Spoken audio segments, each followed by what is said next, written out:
Short exercise 5-12. We're going to prepare a merchandiser's income statement. So over here on the right is an image from the book. It is a multi-step income statement for Smart Touch Learning. So we start off with net sales revenue. And sales revenue, remember, is recorded net of sales discounts. So it is labeled net sales revenue here on the income statement. And then we list the biggest expense. Well, cost of goods sold is usually the biggest expense. That's why it's listed next. We subtract that from net sales revenue, and that gives us gross profit. So we're going to be following this format as we do this problem. So, Camellia Communications reported the following figures from its adjusted trial balance for its first year of business. So this is their very first year of business. And here's the information. We're going to prepare their multi-step income statement for the year ended July 31st, 2024. Use a minus sign or parentheses to show other expenses. So over here in the other income and expenses, notice expenses is in parentheses. That means expenses. That means in this section there could be revenues, like this sales discounts forfeited. That's positive because it's a revenue. And then any expenses in this section we list as a negative by showing the parentheses or a minus sign. Notice all these other expenses are not listed with a minus sign because everything listed in this section is expenses, whereas in this section here it could be income or an expense. So let me move everything up so we have room. I'm going to open up my adjusted trial balance. So all these numbers have already been adjusted, so we can start. So the first thing we want to list is net sales revenue. And let's see if I can find that down here. Net sales revenue right here. We get $28,450, so I'm going to copy and paste that. Next we need cost of goods sold. Here we go, $18,700. Cost of goods sold. So I'm going to take $20,450, subtract cost of goods sold, because remember COGS is an expense, and that gives us gross profit. Remember, we're just following this formatting over here. So when I take $28,450, subtract $18,700, I get $9,750 of gross profit. And then we're going to list our operating expenses. So I'm going to go down here. I'm going to find my first expense after cash. Here we go. Selling expenses, $1,400. So this company has chosen to lump all their selling expenses into one, whereas this company over here broke them out. So a company can do it either way.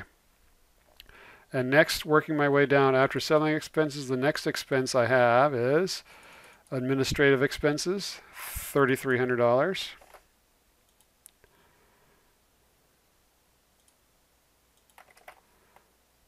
And then notice this line here means we're going to do some type of mathematical operation. And in this case, we're going to add $1,400 plus $3,300, and that gives us total operating expenses. So $1,400 plus $3,300 gives us what? $4,700 of operating expenses. And same way up here, notice we have this horizontal line. That means we're doing some mathematical operation. In that case, we're subtracting those two numbers to get gross profit. So what do we get when we take gross profit, we subtract our operating expenses? Remember, operating expenses are the main expenses of the business. We get operating income. So $9,750 minus $4,700 gives us $5,050. $5,050. Next, we're going to list our other income and expenses.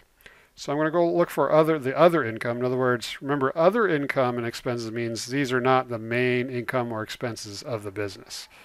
So let's see, what do we got here? There's interest expense and there's sales discounts forfeited. Sales discounts forfeited is bigger, so I'm going to list that first.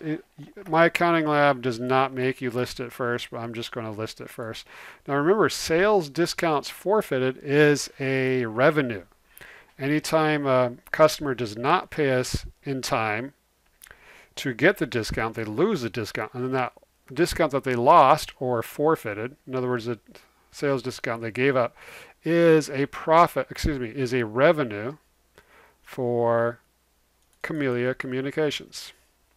So because this is a revenue, I'm going to leave it positive in this other income and expenses section. And next we have our interest expense, $65. Now this I need to list as a negative, so I'm going to put a minus sign there. Interest expense. And why am I listing it as a negative? Because remember, this section here could be income or expense. So to tell our reader which it is, we leave it positive if it's an income, in other words, a revenue, or we put a negative if it's an expense. So then what we're going to do is we're going to combine these two. Notice this line has a horizontal, this cell has a horizontal line, so we need to do some type of mathematical operation. In this case, we add these two. So if these were two revenues, we would add them. But since one of them is an expense, you're going to take 750, subtract 65, and we get $685 of total other income and expense. And so then when we take operating income, we subtract, since this is income, we're going to add. So 50/50 plus 685 gives us a profit of $57.35.